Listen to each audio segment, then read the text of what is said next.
আজকের প্রসঙ্গ শ্রী শ্রী ওয়াকারানন্দ প্রভুপাদ। এই নাম কেন দিলাম আসেন সে আলাপটা করি।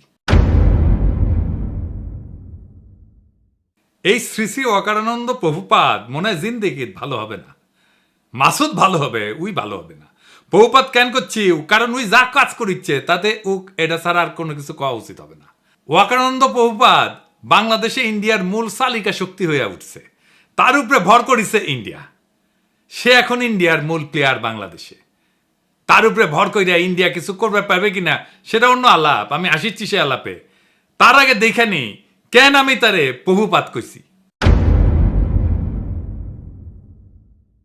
ওয়াকারানন্দ গেছে রাশিয়ায়, তারপরে ক্রোয়েশিয়ায়।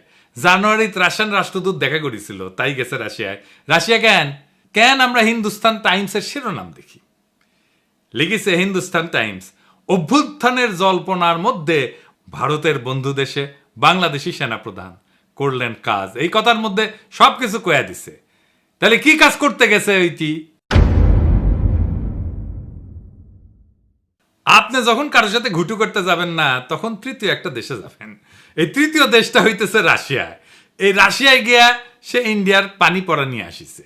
আইসে সে দেখাতে গেছে যে দেখো দেখো দেখো, বাংলাদেশে ইন্ডিয়ার সিফা সালার এখন আমি ওয়াকারানন্দ প্রভুপাদ, আমার এখন সাত ডাকবা বুঝছাও। গেছে বৌদ্ধ বিহারে, দেখেছেন হিন্দুস্তান টাইমস কি নিউজ করলো এবার দেখেন। বাংলাদেশ ভাগের কথা উঠতেই এবার মৌলবাদীদের কড়া বার্তা সেনাপ্রধানের। ওয়াকার বললেন, দেখেছাও। এরপরে এরপরে গেল পয়লা বৈশাখ করতে ঢাকেশ্বরী মন্দিরে। আর পাশে কে? এডিটর সাহেব দেখান, এই কিরে সন্তোষ শর্মা। হ্যাঁ, সন্তোষ শর্মা বাংলাদেশের রয়ের এক নাম্বার লোক। বাংলাদেশে আলেমদের ইন্টারোগেশনের টাইমে হাজির থাকতো এই সন্তোষ শর্মা। শোনেন হারুন ইজাহারের কণ্ঠে। একটা নাম আমি বলতে চাই, আপনাদের সকলকে চিহ্নিত করে দিতে চাই। সে হচ্ছে এই একটা পত্রিকা ইদানিং খুব দেখা যায়, কালবেলা পত্রিকার সম্পাদক সন্তোষ শর্মা। সে সরাসরি ওই বিদেশি এই কান্ট্রির ম্যানেজারের পক্ষ থেকে, স্টেশন ম্যানেজারের পক্ষ থেকে সে সরাসরি আমাকে রিমান্ড নির্যাতন করেছিল। সেজন্য ওই কালবেলা পত্রিকার সম্পাদক সন্তোষ এর বিরুদ্ধে শর্মা, ওর বিরুদ্ধে মামলা হতে হবে। এবং সে কিন্তু নিজেকে অনেক বিভিন্ন আড়াল দিয়ে সে নিজেকে আড়াল করার চেষ্টা করেছে। এরাই কিন্তু আমাদের এই রাষ্ট্রকে সর্বদিক থেকে এনে ধ্বংস করেছেন। এরপর 21 টিভির নিউজ দেখেন। আর সন্তোষ শর্মা এখন তিনি দৈনিক কালবেলার সম্পাদক ও প্রকাশক, কাজ করেছেন শক্তি নামের পত্রিকায়। সাপ্তাহিক সুগন্ধার মালিক ছিলেন সন্তোষ শর্মা, হয়েছিলেন দৈনিক আমাদের সময় পত্রিকার ব্যবস্থাপনা সম্পাদকও। দেশে পূজা উদযাপন পরিষদের কেন্দ্রীয় কমিটির সাধারণ সম্পাদকও তিনি। ভারতের প্রধানমন্ত্রী নরেন্দ্র মোদীর সাথে ঘনিষ্ঠতার সংবাদ প্রকাশ করে তার নিজের পত্রিকাতেই। পেশাগত এসব পরিচয়ের আড়ালে সম্প্রতি বেরিয়ে আসছে ভয়ঙ্কর তথ্য। সন্তোষ কিন্তু দুটো ট্রাম কার্ড সে ইউজ করে, একটা সাংবাদিকতা আর হলো সম্পর্ক। সে বাংলাদেশ পূজা উদযাপন পরিষদের সাধারণ সম্পাদক। হেফাজতে ইসলামের যুগ্ম মহাসচিব মুফতি হারুন ইজহার চৌধুরীর দাবি, ভারতীয় গোয়েন্দা সংস্থা র এর এজেন্ট সন্তোষ শর্মা। এইটা সাহেব এবার আর ওর আসল প্রভু মোদির সাথে ছবিটা দেখান। এইবার আমাদের প্রিয় সালাউদ্দিন সাহেবের সাথে দেখান, ভিডিওটা দেখান না। দেখেছেন মালটা? এইবার সব হিসাব মিলিছে, খাপে খাপ মমতাজের বাপের মতো মিলে গেল। তার মানে এইটার পিছনে একটা বিশাল পরিকল্পনা আছে ওয়াকারের এই ভিজিটের পিছনে। আমরা একে একে দেখব ওয়াকারুজ্জামান কেমনে ওয়াকারানন্দ প্রভুপাদ হইয়া উঠল, সেই জার্নিটা আমরা এক্ষুনি একটু দেখি। ওয়াকারের সাথে তো ইন্ডিয়ার পররাষ্ট্র সচিব ক্যান্টনমেন্টে গিয়ে দেখা করেছিল, তাই না?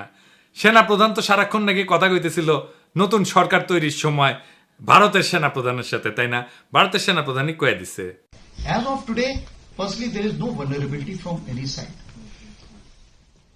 I am in touch with the chief of Bangladesh during the time of when this changeover took place.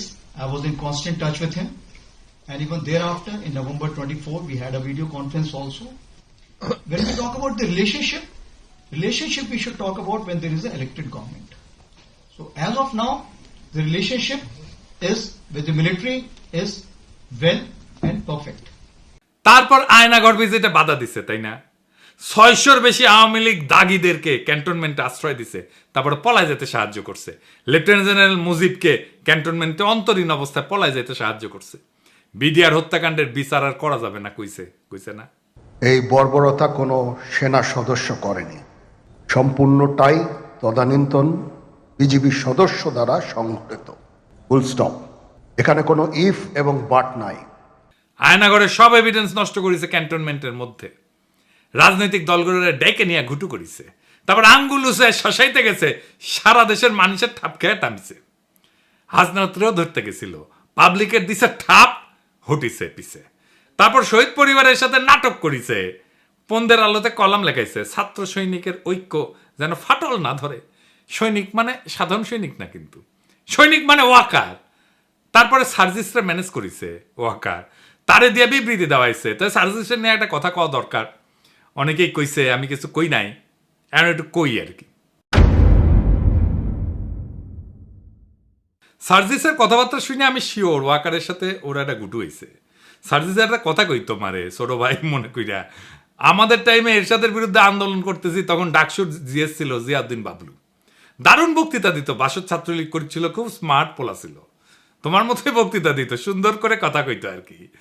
এরশাদের সাথে হাত মিলাইল, মন্ত্রী হইল এরশাদের, মারা গেছে বেচারা, কিন্তু তার পলিটিক্যাল ক্যারিয়ার শেষ। ক্ষমতার সাথে কম্প্রোমাইজ করলে রাজনীতি থাকে না। রাজনীতি হইতেছে ক্ষমতার সাথে টক্কর দেওয়া। বাংলাদেশে খালেদা জিয়ার যে ইমেজ, এটা হয়েছে তার প্রিন্সিপালড পজিশনের জন্য। হাসিনার যে খাইস্টা ইমেজ, তা কম্প্রোমাইজের জন্য। জিয়াউদ্দিন বাবলু তো আমারও নেতা ছিল, আমি তো তখন মফস্বলের ছোট নেতা। আজ জিয়াউদ্দিন বাবলুকে কেউ চিনে? ওই সময়ের কত নেতা আছে না, কত নেতা ছিল, তো আমার যেটুকু পরিচিতি হয়েছে সেটুকু পরিচিতি তো তাদের নাই। অথচ আমি তো তখন মফস্বলে কর্মী ছিলাম, তাই না? রাজনীতি একটা অনেক লম্বা পথ। এইখানে এই বয়সে কম্প্রোমাইজ করে ফেললে হয়তো এমপি হবা 2-1 বার, তারও বেশি হইতে পারো, মন্ত্রীও হয়তো হবা, তারপর জিয়াউদ্দিন বাবলু হয়ে যাবে। হাসনাত মন্ত্রী এমপি হইতে পারবে কিনা জানি না, কিন্তু বাংলাদেশের নেতা হবে, আগামীর বাংলাদেশের নেতা হবে, যদি তার ইমেজটা এইভাবে ধরে রাখতে পারে। মার্চ ফর গাজায় হাসনাত যে মিছিল করিচ্ছেন না, ওর পাশের জায়গাটা তো তোমার হইতে পারতো সার্জিস, হয় নাই? ওই জায়গাটা রাজনীতির। আর ওয়াকার আনন্দ বহুপাদের সাথে যে কোনো কথাবার্তার নেগোসিয়েশন সব প্রাসাদ ষড়যন্ত্র, ওইখানে রাজনীতি থাকে না। যাই হোক, এই যে ওয়াকার এইসব করিচ্ছে, কেন করিচ্ছে, কিভাবে শুরু হইল এটা? বিক্রম মিশ্র এসে তার সাথে মিটিং করলো। আসছিল বিক্রম মিশ্র বাংলাদেশে, তারপরে হাওয়া, ওর খোঁজ পাওয়া যাচ্ছে না কয়েক ঘন্টা। তারপরে দেখা গেল ওয়াকারের সাথে মিটিং করেছে, এবং এই মিটিং কোনো শিডিউলে করা মিটিং না, কোনো আগে থেকে ঠিক করা মিটিং না, হুট করে মিটিংটা কইরা চলে গেল। তারপরে খালেদা জিয়ার সাথে দেখা করলো ওয়াকার। এটাই হইতেছে মূল খেলা ঘোরানোর ইভেন্ট। এইখানেই ওয়াকার, বিএনপি আর ইন্ডিয়া তিনজন এক লাইনে আসে। ওয়াকার হইয়া ওঠে বাংলাদেশে ইন্ডিয়ার পিভট। মানে সাইকেলের চাকা দেখেছেন না তো, সাইকেলের চাকার স্পোক গুলা যে লেগে থাকে যে মাঝখানে, ওই যে ইয়ের কাছে, ওই গোল ইয়ের কাছে, ওটাই হইতেছে পিভট, বুঝছাও? তো বিএনপি তো এইটা পিভট হয়ে উঠছে ওয়াকার। বিএনপি 72-এর সংবিধান, মুক্তিযুদ্ধের চেতনার, অসাম্প্রদায়িকতার, আওয়ামী লীগ ন্যারেটিভ গুলো বলতে শুরু করছে না তারপর থেকে। তারপরে ওয়াকারের পৌরুষ জায়গা ওঠে, সে হারকুলিস হইতেছে, রাওয়া ক্লাবে আঙ্গুল উঁচায় দাবরানি দেওয়ার চেষ্টা করে। ওই দাবরানি আমি একা দাঁড়ায় চ্যালেঞ্জ করেছিলাম। আমি বলেছিলাম, ওই আঙ্গুল আমরা চিনি, নামায় কথা বলো ওয়াকার। তারপরে তো হাসনাতের ঘটনা ঘটলো। আমরা যখন পাল্টা দাবরানি দিলাম, তখন তারেক রহমান ওয়াকারের পিছে দাঁড়াইলো, বলল সেনাবাহিনীকে বিতর্কিত করার চেষ্টা হচ্ছে। ওয়াকার কি সেনাবাহিনী নাকি একজন ব্যক্তি? তারেক রহমানের ওয়াকারকে কেন সেভ করতে নামতে হইল? ওয়াকার তো নিজেই বিতর্কিত কাজ করতেছে, একটা দুইটা না, অসংখ্য। বিক্রম মিশ্র হাওয়া হয়ে গেল কয়েক ঘন্টার জন্য, তারপরে জানা গেল ওয়াকারের সাথে মিটিং। একটা রেসপন্সিবল রাজনৈতিক দল হিসেবে তো তারেক রহমানের ওয়াকারকে প্রশ্ন করা উচিত ছিল, বিক্রম মিশ্রের সাথে কি আলাপ, কি কথা তাহার শোনে। এই মিটিং তো শিডিউলের বাইরে ছিল। শয়তানির পর শয়তানি করে যাবে, কিছু কওয়া যাবে না, বললেই সেটা সেনাবাহিনীর বিতর্কিত করার চেষ্টা হবে। বাহ, খুব মজা। আমি যার আমি করবো, আমাকে কেউ কিছু কইতে পারবে না। কি চমৎকার ইনডেমনিটি। যাই হোক, ওয়াকারকে দিয়া ইন্ডিয়া কি অ্যাচিভ করাইতে চায়? প্রথম, হাসিনার বিচার যেন বন্ধ করতে পারে। 2 নাম্বার, আওয়ামী লীগকে যেন নির্বাচন করতে দেওয়া হয়, সেজন্য ওয়াকার ইনক্লুসিভ নির্বাচনের কথা কয়। 3 নাম্বার, আওয়ামী লীগ যেন পুনর্বাসিত হয়, এই জন্য ওয়াকার যত নড়াচড়া করবে ততই রাজপথে আওয়ামী লীগের মিছিল বেরোবে, বড় হইতে থাকবে এই মিছিল, ওর বাসায় যে আগুন দেবে। আর ফাইনালি আওয়ামী লীগকে যদি ফেরানো নাই যায়, তাইলে আওয়ামী লীগ ইন্ডিয়ার হইয়া যে রোলটা প্লে করেছিল সেটা যেন বিএনপি করে, আবার যেন ইন্ডিয়ান রাজত্ব কায়েম হয় বাংলাদেশে। তো ওয়াকার করে দিয়া কি আবার রাজত্ব কায়েম করতে পারবে ইন্ডিয়া? স্বপ্নে পারতে পারে, স্বপ্নে তো কত কিছুই খাওয়া যায়।